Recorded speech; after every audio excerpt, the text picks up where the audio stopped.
Welcome to the ASA podcast, where we focus on subcontractors, the construction industry, and the issues and people making an impact. The ASA podcast is brought to you by the American Subcontractors Association and the Foundation of the American Subcontractors Association. Good afternoon, everybody. Welcome back to another episode of the ASA podcast. Again, today we are focusing on ASA and the Government Relations Committee. And today, Mike Oscar is with us to talk about the 2024 regulatory priorities. Welcome, Mike. What's on your mind today? Thank you, Mike, and thank you, everybody, for this opportunity to speak with you regarding our 2024 ASA regulatory priorities. Many of you may or may not pay attention, but I imagine many of you do, because we have a very savvy membership when it comes to our advocacy efforts. And I say that because we have a very large government relations committee of over 96 people. When I tell other associations that Brevity is specifically made up of subcontractors, people are jealous. And so they find that they admire the enthusiasm of our members. But the reason I mention that is because you may have heard that we had the labor most friendly president that we've had since FDR, and that is within President Biden.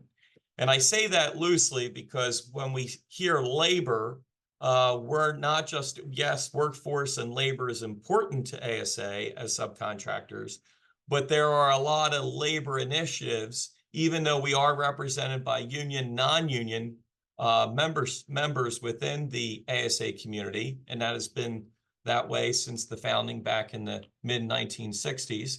But there are some labor provisions that even our labor so-called contractors or our union contractors aren't necessarily in favor of.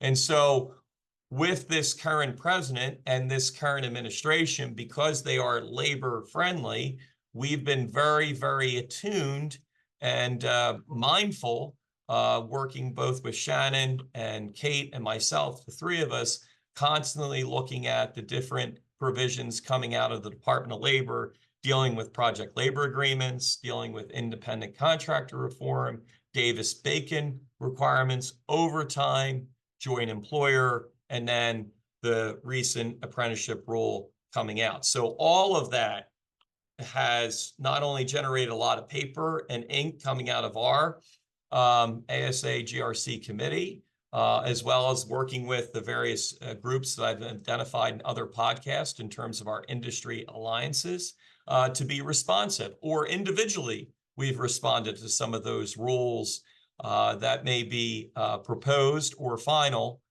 ensuring that from the management side, the subcontractor side, whether you're union or non-union, it doesn't really matter, but that they hear from the small business, that contractor, that is the economic engine providing that labor, hearing what their impact is on those individual rules and what's going to matter. And it's not always about cost. I want to be clear about that. A lot of times we'll hear that, they're just being cheap. That is the subcontractor. That's simply not true. What we do is provide the economic indicators of why the decisions we're making to the Department of Labor, why these labor provisions may or may not be cost effective or be a regulatory burden or may not be practical inclined to be available in the area to which they're prescribing that they believe will work. For example, what happens in the southeast portion of the country may be different than up in the northwest. And because ASA is a national organization, we have to take all those considerations into consideration. Now, this podcast is happening in September. So what does that mean? Well, September is the National Preparedness Month. And a couple of years ago, one of the things that the GRC took on as a major initiative was to prepare for natural disasters. And that's a regulatory concern for us because in Fort Myers, Florida, Southwest Florida, when Hurricane Irene came through, it destroyed not only their chapter, but their membership.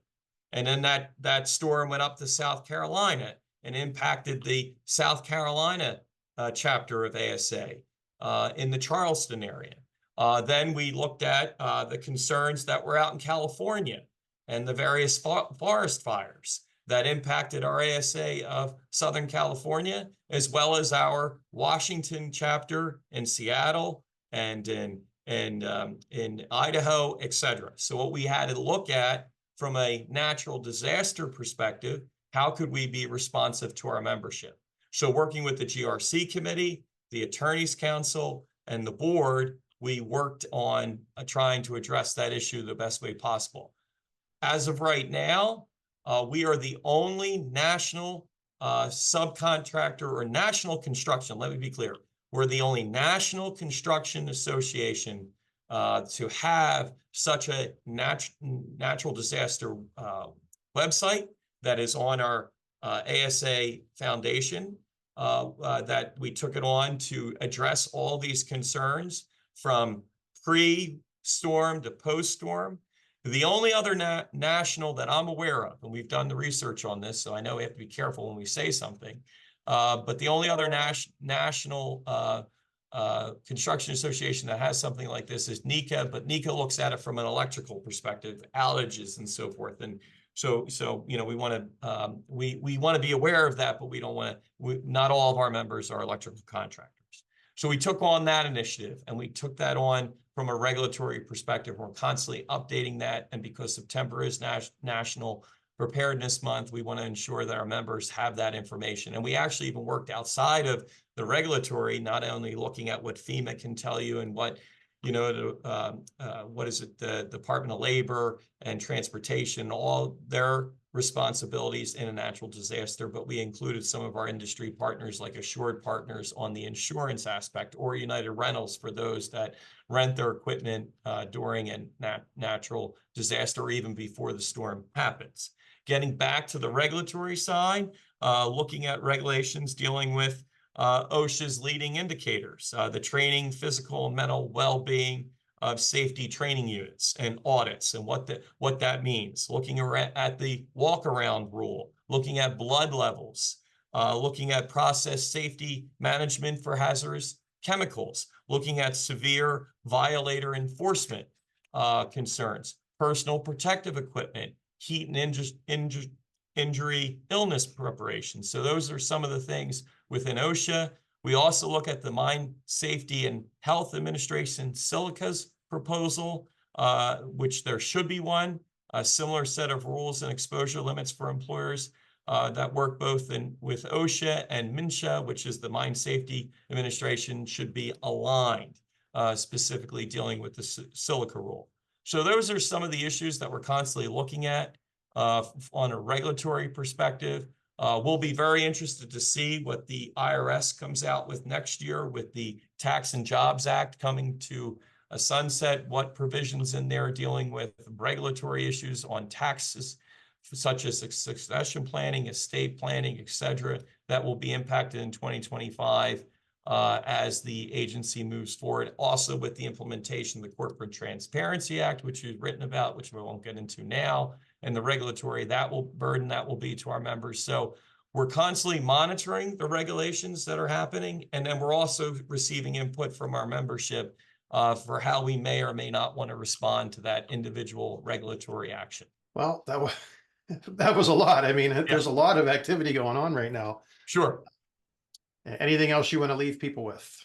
No, I just think that, you know, one thing, I say no on the regulatory side, but I do say this is important, that whatever happens on the regulatory side, we often want to let our legislators know what's happening, because a lot of times those regulations can be impacted, or the technical corrections for them, what Congress intended or what Congress did not intend, or if Congress wants to lean hard on the administration for a regulatory action that may not be favorable to subcontractors.